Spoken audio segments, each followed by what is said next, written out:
Étymologiquement, un syndic est la fonction qui consiste à défendre les intérêts d'une personne, puis la personne elle-même qui assurait cette fonction.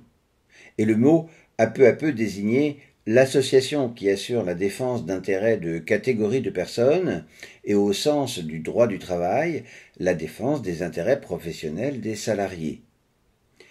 C'est pourquoi les syndicats se structurent par branches professionnelles. Et il n'y a pas de définition unique de cette notion, car les branches se sont constituées de façon hétérogène au cours de l'histoire, autour de logiques ou d'intérêts qu'un certain nombre d'entreprises estimaient partager.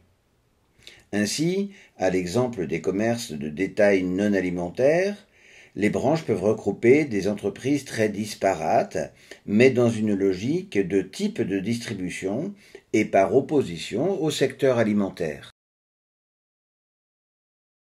Il existe encore plus de 200 branches professionnelles, qui disposent ainsi d'un ou de plusieurs syndicats s'occupant de leurs intérêts professionnels, comme de gérer avec les employeurs certains organismes essentiels aux salariés, comme les opérateurs de compétences pour la formation professionnelle, les caisses d'assurance maladie, d'allocation familiale, de retraite ou Pôle emploi.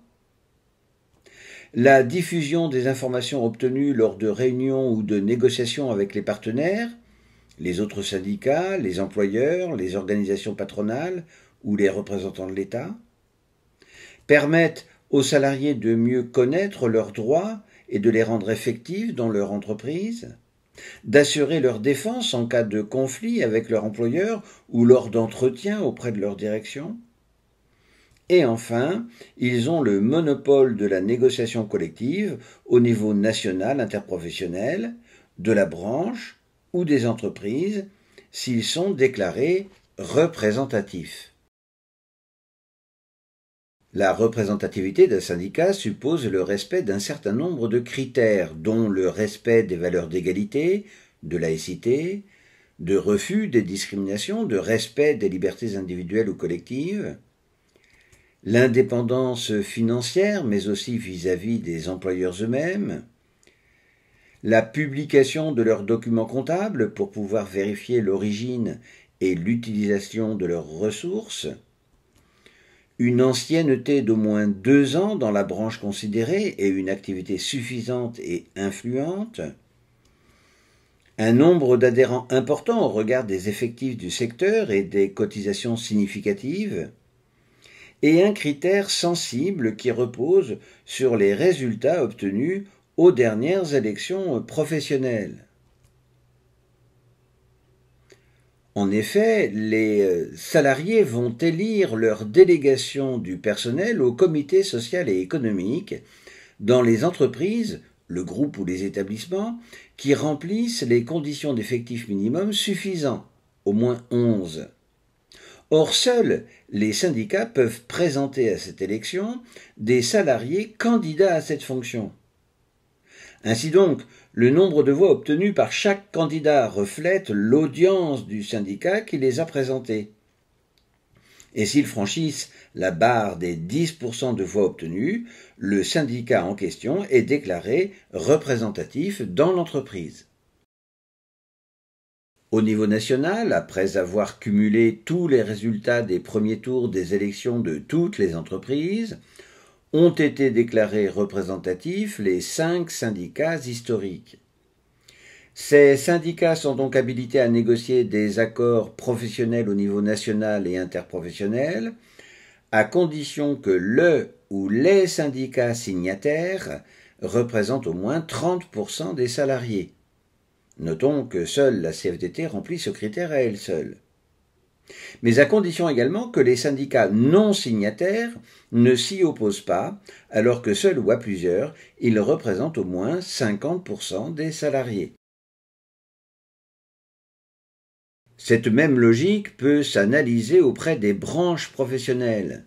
Et dans l'exemple qui a déjà été pris, nous retrouvons les 5 syndicats historiques. Ces 5 syndicats pourront négocier des accords professionnels pour cette branche dans les mêmes conditions.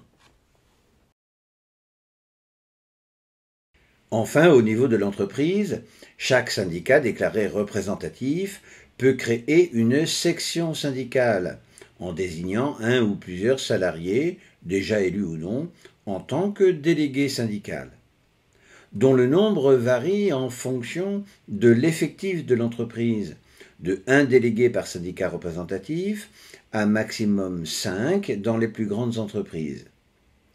Et ce sont eux qui négocieront les accords collectifs avec la direction, à condition que les signataires fassent partie d'une organisation syndicale représentant plus de 50% des salariés. Et si cette condition n'est pas réunie, mais que les signataires représentent au moins 30% des salariés, l'employeur pourrait soumettre cet accord au référendum majoritaire auprès des salariés pour pouvoir le valider. La section syndicale dispose de moyens fournis par l'entreprise ainsi que de panneaux pouvant assurer l'information syndicale.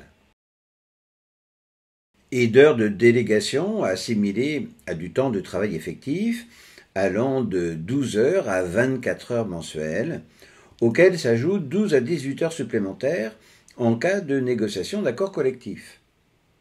Enfin, ils font partie des salariés protégés auxquels le droit du travail accorde des garanties supplémentaires durant leur mandat, à l'occasion notamment de leur licenciement éventuel.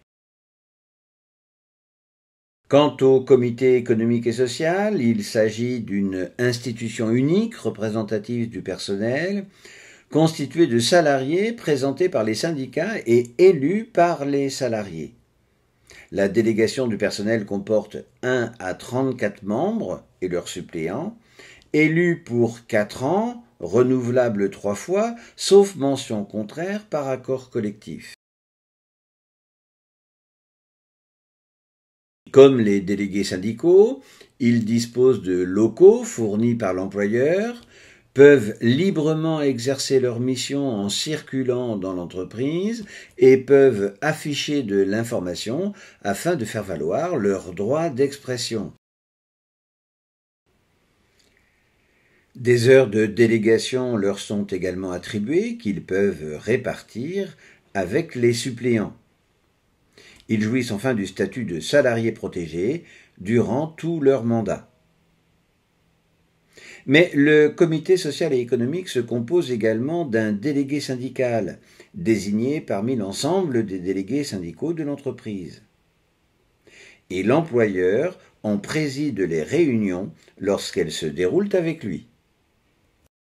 Le CSE a pour mission d'être l'intermédiaire, le médiateur, entre la direction et les salariés quant à leurs réclamations individuelles ou collectives, notamment sur le temps de travail, leurs conditions de travail ou la bonne application des accords collectifs.